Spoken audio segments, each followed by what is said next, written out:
క్రీస్తునందు ప్రియులైన సహోదరి సహోదరులకు ప్రభువైన యేసుక్రీస్తు వారి దివ్యనామంలో శుభాలు. ఈ దినపు జీవవాక్కులో సువార్త దేవుని నీతి అనే అంశాన్ని మీతో పంచుకోవాలని ఆశ కలిగి ఉన్నాను.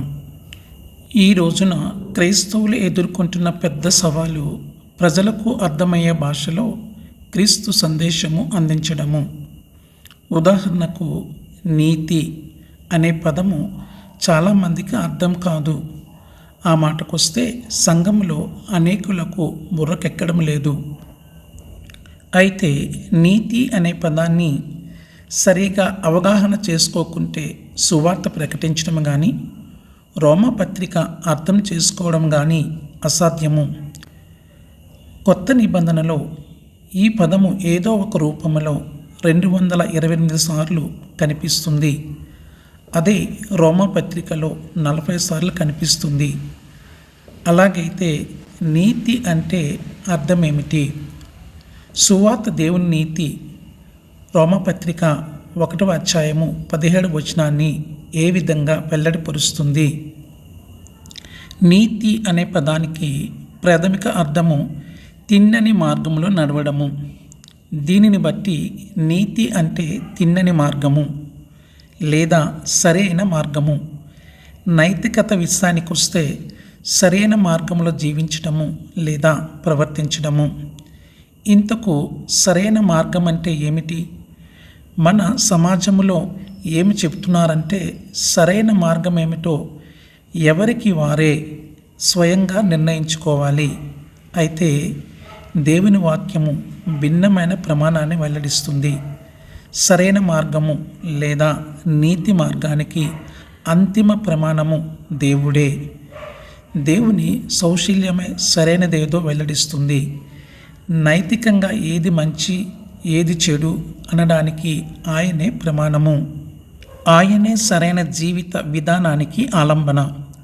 ఒక వ్యక్తి దేవుని ప్రమాణాల మేరకు జీవించాడో లేదో నిర్ధారించడం కంటే మించినది నీతి.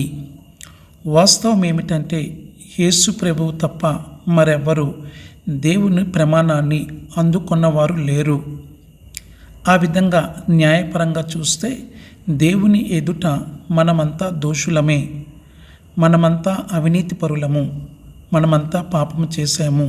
అక్షరాల గురి తప్పాము. దేవుడు ఆదిలో ఉద్దేశించిన సరైన మార్గాన్ని పునరుద్ధరించడానికి దేవుడు చేయగలనిదంతా చేశాడు. ఇప్పటికీ చేస్తూనే ఉన్నాడు. ఇది రోమపత్రిక సందేశము.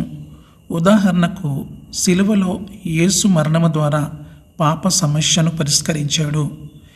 యేసుక్రీస్తును నమ్మిన వారికి క్రీస్తు నీతిని బదలాయిస్తున్నాడు.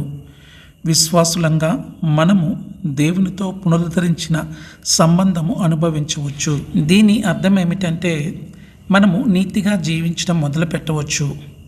దేవుని సంతోషపెట్టే రీతిలో ఆయన మన పట్ల ఉద్దేశించిన దానిని నెరవేర్చవచ్చన్నమాట. ఆ విధంగా మనము చేయడానికి దేవుడు సామర్థ్యము కలుగజేస్తాడు.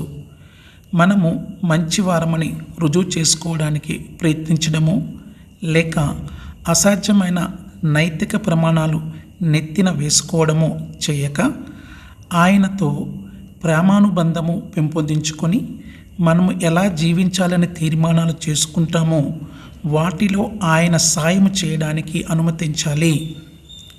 దేవుని సరైన మార్గము తెలియజేస్తుంది గనుక సువార్త నిజంగా శుభవార్తే. దేవుడు మంచివాడు.